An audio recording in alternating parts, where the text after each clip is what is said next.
Hey guys, welcome back to Testimony Tellers, the voices of victory and the visions of faith.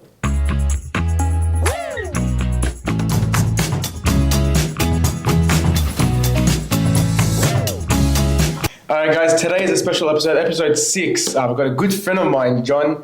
If you guys come to Youth, Alive in Spirit, he's one of our leaders too, so it's a privilege to have him here. Thank you, Dom.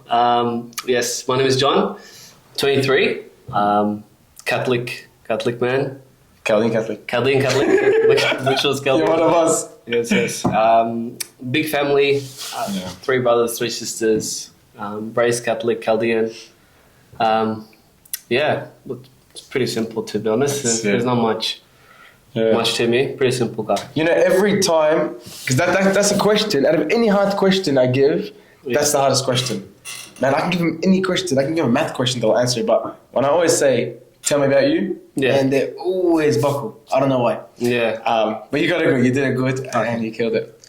But let's talk about your personal journey, John. We'll talk about your life. What was your life before you met? How was your life before you met Christ? You know, who were you, and you know, were you following the ways of Christ? Were you showing Christ in your day-to-day life? Yeah. I'd like to say I thought I was. Yeah. In a way, I sort of made myself think that I was when I wasn't really. I was almost living a double life in a way. I think we all sort of experience that in one way or another. Yeah. Most people would, be raised in a Chaldean Catholic church. They go to church and they don't really experience anything else. So, sort of flying under the radar. Some people will go complete opposite, be raised as a Catholic Chaldean, and just completely go, I will not follow it at all. But personally, for me, one thing that really hit me was being raised and thinking that I'm a good person, and always having this idea that I'm a good guy. But what I was doing was the opposite. So I think before I accepted Jesus into my heart, it was more so a fight between the real world and the spiritual life, which I never really thought about, took seriously in a way. But yeah, that's how I was pretty much before. It was more of a, were you more like a rebellion kid? Like you always rebelled against not parents, even. or? No, not even. Yeah. I was actually pretty good. Like I never, in school, I've never been in a fight. Yeah. Like I haven't done anything like to hurt anyone, not that I don't think, but I've always looked and liked to be a good person to people. So I've never been the rebellious type at all. Like obviously I have the odd argument with your mum and dad, but like nothing to the point where like they're kicking me out of the house, right? Like it was just straight A as a student going into high school. No, definitely. What were like during that time? What were some struggles you faced? Knowing that because I know your family, they're all practicing Catholics and Christians. What were some struggles you faced during that time? Talking like just in general before. Before God it was your life, for sure. It was almost.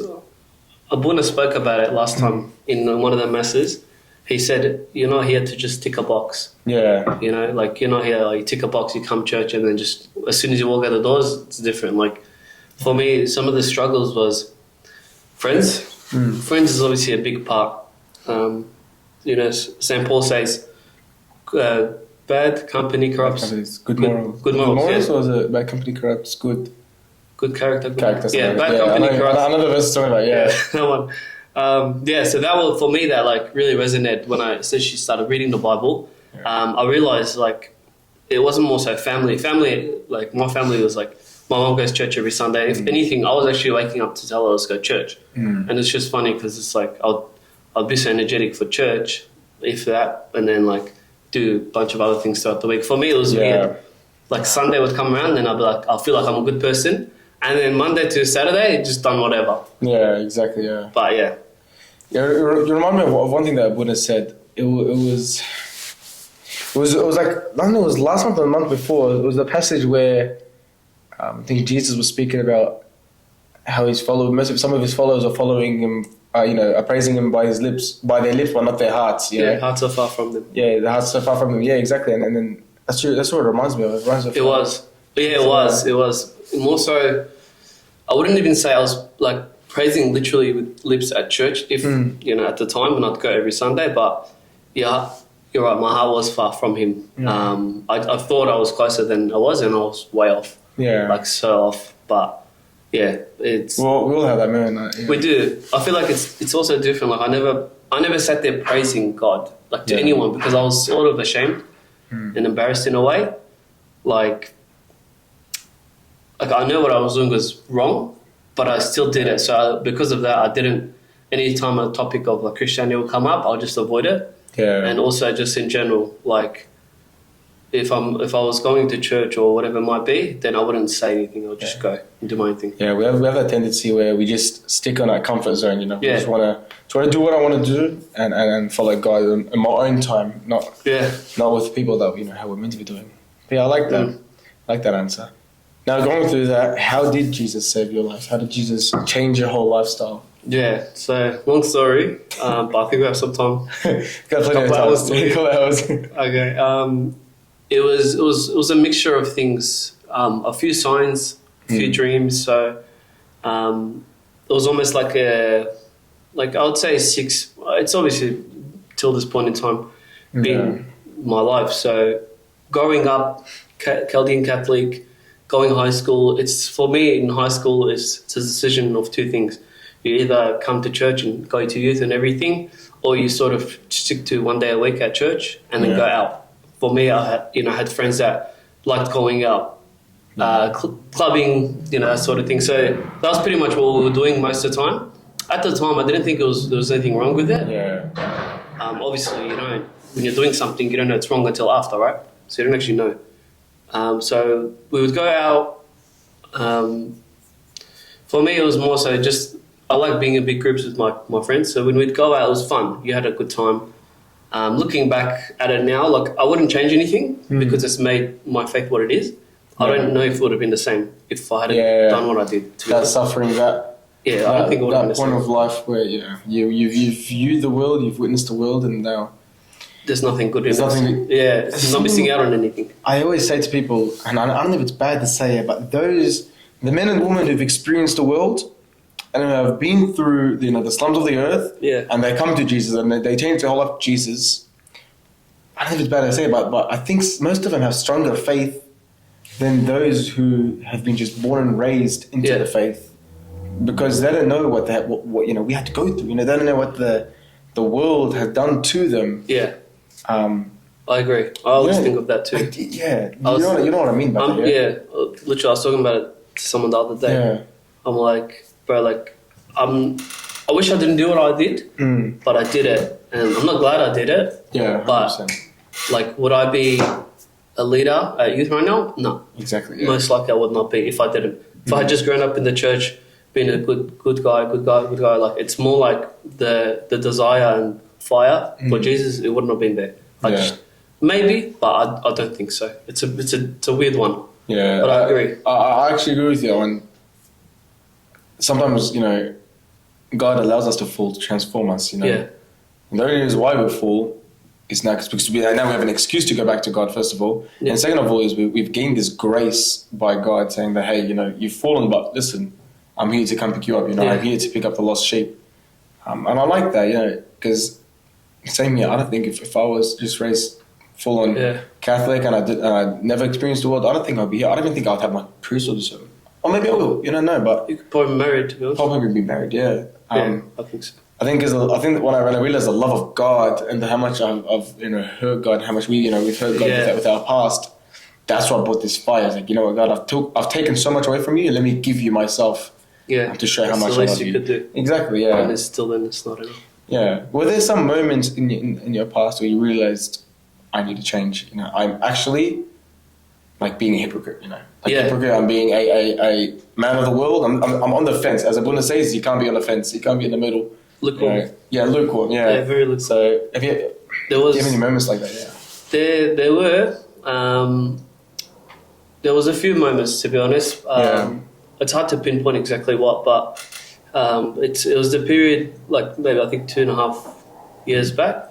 I was almost when we'd go out, come home, and it's you're happy, and then like you're like sad, like oh, it's like surely there's more, right? And I didn't know what that more was. Exactly. Yeah. Never like I had a Bible on the table, and I promise you, it was like collecting dust. Like it was just sitting there. Wow. Yeah. I think I opened it one day, maybe, and I read Genesis, and then I got to the genealogy, and then I closed it.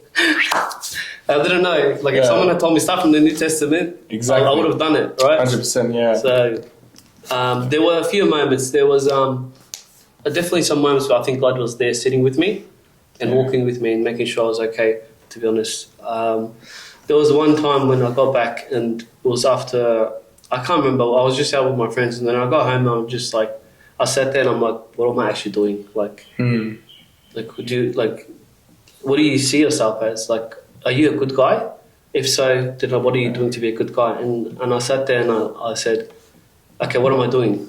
I was with my friends, I was going out, I participated in things that aren't exactly good, right? And I was not leading people to God, I was actually leading them away. From what I would do.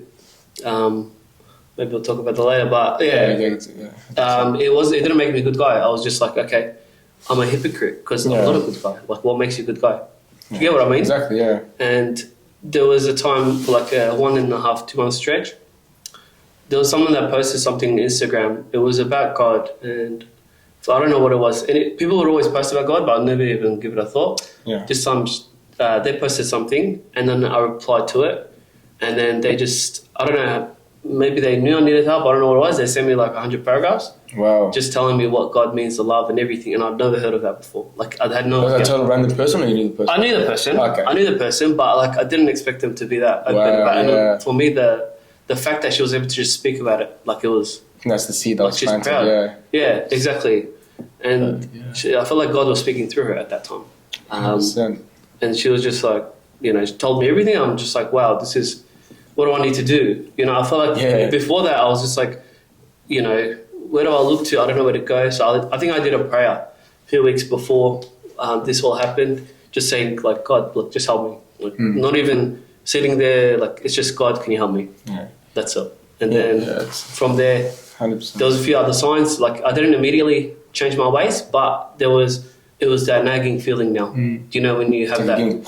You're getting pulled and it's like spiritual warfare, and I never had felt that. And then slowly, it came time where I had to just essentially drop everything, and then like it's either you're 1 foot out, or 1 foot in. Yeah. So I just said, you know what? Let me give this. You know, let me give God a try.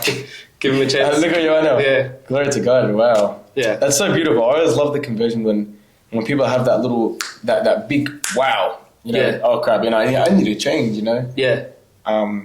I think that's like divine calling that one day. I think that's a divine sense of God telling you, son, daughter, it's time to come. Prodigal son. Prodigal son, yeah, exactly. It's that realization that I need to get back to my father, you know. Yeah, there was a mass that Abuna Mahar did 2023, I think he probably September, October, late 23. It was about the prodigal son, right? But I've never heard of it. Like, it's spoken about church all the time, but like I never heard of it until that point. Yeah. And I was sitting there and I started like almost bawling my eyes out at church, and I had to hold it back. Wow, that's so cool. I had to hold it back because I'm like, there's people around, I can't cry. But yeah, that one was like really hit because God was just Abuna was just like, no matter how far he went, you know, no matter what happened, God, the Father had his open arms. Yeah. You know, it doesn't matter what you did, where you went. It doesn't matter if you spit in my face. He'll still open his arms for you. And I really related to the prodigal son, as most people do when they have a conversion of heart. But I was the one that he went looking for. And 99 others are the ones in the church. That's so beautiful. Yeah. Now, before I ask you the next question, this video is proudly sponsored by, and I want to give a big shout out to Blessing Apparel. They've reached out to me for a sponsor. As you see here, this is one of the jumpers that they told me to wear, and I'll show you the back. This is the back for it. And I'll come closer to the camera because you must be wondering, what is this shirt doing here? So this is the Good Shepherd. To be honest, one of my favorite shirts I've ever worn. To be honest, look at that. It's so beautiful. Andy is his name. I think that's named Andy, the owner of Blessing Apparel. And he reached out to me, and I told him to, tell me about your company and what it's about. And he told me here, and he said to me, our company is faith-based, standard, about modesty, spreading the gospel, motivating and inspiring people to walk by faith and While you're wearing our apparel, you're spreading the gospel. You're an ambassador of Christ, and I love that. And he said, "Be the salt and be the light." And that's for the Gospel of Matthew, chapter 5. If you guys want to purchase anything, that's in the link in the description. If you do code Dominic10, and I'll put it down on the screen, you get 10% off. But yeah, God bless you, Andy, and thank you for the sponsor for this video. Shout out to Andy. Shout out to Andy, yeah, and they're from Sydney too. He's a Protestant brother, yeah, he's a Protestant, but he works a lot with Orthodox and Catholics, really? yeah. So respect to my Protestant brother Andy. Yeah. Yeah, so it's pretty cool. Now I want to ask you a question too about you changing into your faith, and how did your friends feel? What were your friends saying at the time when your friends that were part of the world? I'm sure they were still part of the world because you were and you're still helping them. But how did they feel? How did they feel? It's a weird one because I wasn't even, when I was like my conversion, I felt like I had to change. One thing I knew when I sat down, I'm like, okay, my friends, like what do I do? So it was a difficult one. It was like, to be honest, how did they feel? They honestly were a bit cut. Yeah. Because what I did was, for me, it's how I am. I don't usually deal with the situation. Yeah. I not run away, but I just avoid the confrontation or whatever. So for me, it was like I just broke contact for 3 to 5 months. Wow. Yeah. So they didn't see me. So nothing. Big that's a long gap. time. Yeah. Yeah. It's seeing them every week or pretty much every 2-3 days, and then just not. And then. And you were at church during that time. I was. Yeah. So during that time, I started coming to church. I came to AIS. I don't even remember how I knew about AIS, to be honest. I actually don't know. Yeah. I just came in. I remember when you came there. I remember that because we go way back since uni. Yeah. So uni. Now before primary school. Grade 4. Yeah, grade 4 primary school. Yeah, but we got close in uni. I remember. We got close. What, 2 years before? I think before your conversion too. Yeah, before my conversion. It was such a laugh, man. Uni was such a laugh. But I remember when you came to youth, I'm like, oh, nice. It's good. Yeah. It's good to see this familiar face. Yeah. Yeah, because at that time I'm like, okay, now I'm really practicing, right? So I didn't feel unworthy anymore. I felt like, okay, now I can come, I can show up. But I was very I was more scared of what my friends would think than what God would think, and that was it was a weird one. But they were, and then when I had seen them again, for me it wasn't even the fact that I didn't want to see them or anything. It was just the fact that I had to build myself again. Before, I had to build my foundation, and then to see them again. Yeah. If I hadn't built that foundation through those months, I probably would have collapsed. You know what I mean? Back to potentially, yeah, exactly. So I was my friends. They didn't react badly though. They've been respectful. Yeah, they're churchgoers too. Yeah, they come church. Yeah, they come church. So I'm hoping it's hard because when you speak to someone, I probably would have been the same, right? Yeah. When you speak to someone that isn't practicing everything, they might not see the side that you're experiencing. So I'm hoping my actions, in a way, can help. I know something with a lot of people's past when they come to Christ and they go back to their friends to try to bring them to Christ. Yeah, they won't, because they want that same. They're waiting for that same sensational feeling, that same calling that God gave you, or gave the other person to bring them. But they don't realize that you going to them is that calling. Yeah. The fact that you changed is that calling. Like, look, God changed me. Now He's telling me to change you guys. To bring you guys to church. Yeah. To use you as an instrument. Of God. I've had a lot of conversations right after with, not more so as a group. It was one-on-ones. Because I work with my mate who is also one of the boys, right? Yeah. And I've shared my testimony and everything with him, and they all sort of know now, not to, if they say we're going for drinks, they won't call me. They know I don't go. Yeah. You know what I mean? I tell them I don't want to go. It's just not. I don't benefit. I'm not going to sit there and say you shouldn't go either, because it's kind of in a way, it's I don't know how to explain it, but when you say that to them, it's like Bible bashing. Bible bashing, yeah. They think that you're relaxed, you're better, and I don't want to push that idea across, but I still say I'm not going to drink because it's not right to drink. Yeah, and they just know that's the precedent you set. Exactly. And actions speak louder than words. It does. When you show them that you have this dedication to meet your obligation every Sunday mass. Yeah. To come on a Saturday night to youth, to be at church instead of being out, and I think that's like the greatest action. I think one day they'll realize, and of course we pray for them, and you pray for them every night, and you ask for that conversion. If Saint Monica prayed, I think it was 20 years for Saint Augustine, and Saint Augustine's a church father. Yeah, he's one of the greatest saints, and it took him 20 years worth of prayers to convert. I think 20 years of praying for your friends, it's all right. Sure. Yeah, sometimes God's mercy is there. The whole reason why Jesus created the whole divine chapel of mercy, Saint Faustina, is because he has infinite mercy. He just wants to pour it out. And praying for one another, I think it's the ultimate way to bring him. But it's good. Your actions, they are louder than your words. I hope so. And I like what you're doing. Now, have I asked you that about anything about false truths or not? False truths? Yeah. What were like some false truths? I don't know if I said it or not. No. Yeah, so what were like some false truths that you had? If you thought that, this is actually right, I should be doing this. But you realise it's actually wrong. Oh, false truth is hard. I think one big one was going to church and thinking clubbing was okay at the same time. Yeah. And it's... that's actually really... I actually know a lot of people that say clubbing is not a sin. Really? Yeah. They actually think clubbing is not a sin. Exactly. That's what I asked. I think it's a sin. I think clubbing is the devil's playground. Yeah. Right? He just enjoys it there. Even if you don't do anything, you might not actually be doing sin, but you're inviting sin into your life. You're sort of supporting it in a way as well. Like when you go there, you pay entrance. There's people that are drunk. I mean, it's a hard one because I know this guy who's really devout and everything, and sometimes he goes to like a club, but he's devout. Yeah, and I was like, I questioned that. Yeah, I questioned it. I said to his mate, I'm like, are you serious? Like he actually goes? He's like, yeah, but when he goes, he actually doesn't like. It's his friend who's a DJ. He goes there to support him, but as he's there, he's literally speaking to people about God. Yeah. Okay. Yeah. So I'm just like, oh, okay, and I never thought about that aspect of going there to. Is it like a shamash or something? Or? No, it's not from our church. Okay, it's from a different church. I was gonna say, yeah, okay. Yeah, so... But it puts a bad image, though. It does, yeah. Because Jesus, I don't know, because Jesus did sit with sinners, but he sat with sinners that were willing to change, right? He didn't sit with anyone that's like, nah, get out of here. He actually sat with people that, like, they were willing. They sat there and willing with him. Yeah, I think some people, they have different... Yeah. It's weird, because different callings, right? Jesus did say, go out and spread the word, not just to... the Jews, Gentiles, everyone, right? But you're not going to go out like...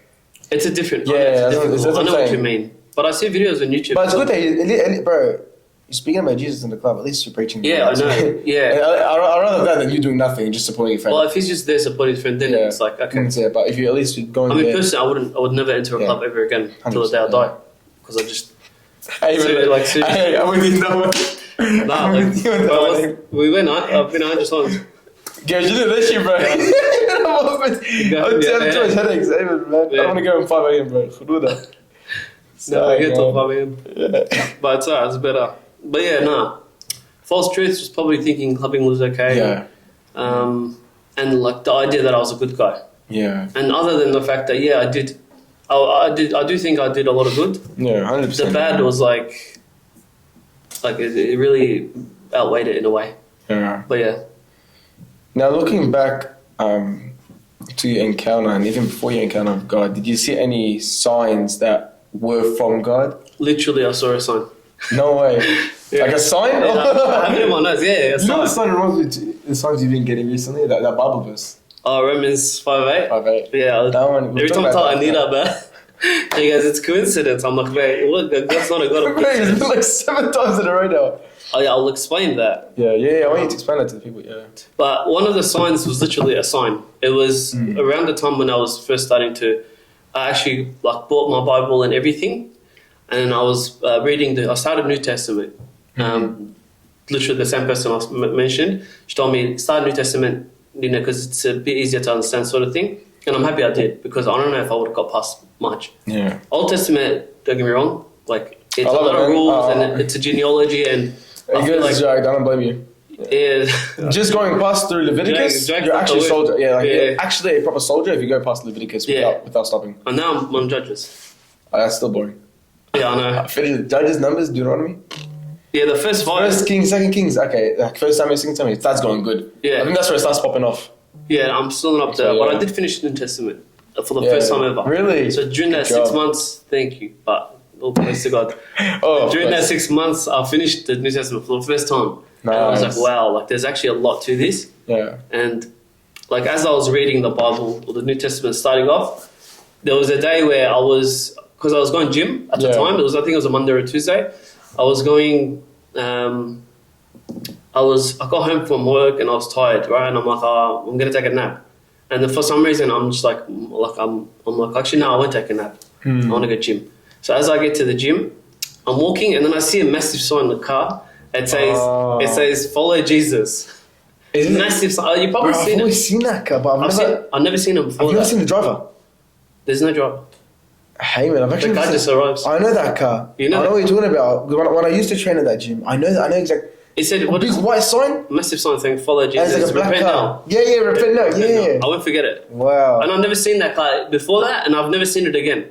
Wow. Yeah, and I was just like, and it was funny because just before I left, I'm like, God, show me a sign. Like I know, No kid you way. Not. I kid you not. I'm like, God, show me a sign.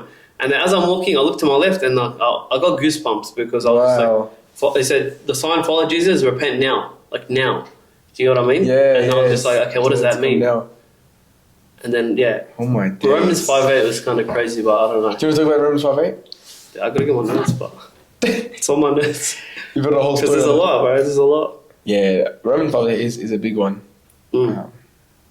Do you want to talk about it now? Or do you want to leave it to areas? Maybe I'll Talk a little bit. Yeah. If you guys are in Melbourne, if you come to areas this year, Johnny will do a Johnny boy. John will do a talk. Hopefully, God willing, he'll do a testimony talk. Yeah. Will be good. But that sign, wow, you just asked for it and it popped up. Because I've seen that car once. Yeah. But I've never seen the driver. Yeah, me Like too. I was gym for because we had first of all, who goes to gym with 4 people? Like 4 or 5 people. We Yeah. had gym with 4 or 5 people. That's It took true. like 2 hours, 3 hours of gym. Yeah, no. So way at the car, bro. It was a way spot. Bro, that car was there for 3 hours and still didn't move. But I've never seen the driver. I've always wanted to know. And I know the people that are watching. Some of them go to Universal. Gym They'll probably too. seen the car. Yeah, It's probably like, it's a weird one because people will be like, but that car's always there. Yeah. But like, I don't know. I've never seen it before. Exactly. Yeah. He peed at the right time. Yeah. I Right think on this the is feet, Jesus is yeah. alive. That's what it said. Jesus Yeah. is alive. Yeah. This one he is risen. I think that's why. I think that's the. Yeah, that's the one. Well, I'll give you one more question. Okay. Actually, I'll give you 2 questions. two. Actually, I'll give you 2 questions because the last one's my favorite one. Make it I always 3. ask everyone. Make it 3. No, Make it 3. we got time. I think we have time. I think no. there's one person that I know if she's watching this, she would love it if it goes for an hour.